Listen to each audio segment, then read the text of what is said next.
Probably the most common question I'm getting from clients right now is how do I deal with perpetual uncertainty and change and volatility? We have AI that's very disruptive as a technology. We have marketplace uncertainty. We have political polarization.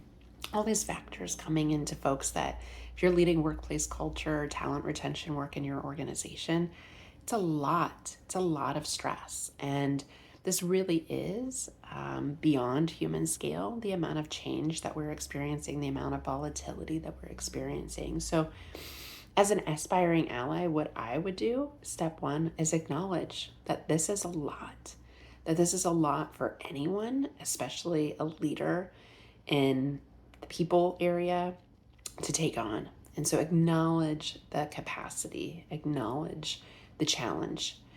And we're not going to wallow too long with that acknowledgement. But what I would do next, rather, is really understand where I am kind of in the grieving process or in the change process. And so there's a simple change curve I use in my allyship training, and it starts with denial. So at the first step, we are usually grieving the loss, and it's called loss aversion. Even if it is better and we're gaining something, human beings tend to focus on what we're losing because that's what we have now, not what we're going to gain in the future. And so we deny it, like this isn't happening. Have you ever experienced an org chart change, a layoff situation, a tough decision that didn't go your way? It's like, nope, not happening. And then we can slip into this trough of despair called resistance. And this is not, okay, it's happening, but it's not happening to me. I'm not going along with that. So it might look like passive resistance, where it's like, I'll do that thing. I'm not going to do that thing. Or active resistance, telling somebody, no, that is not possible. Kind of really digging in your heels in those situations. And resistance, if not managed well, can really be harmful to productivity, team morale, engagement. It can spiral, it can spread, it's contagious.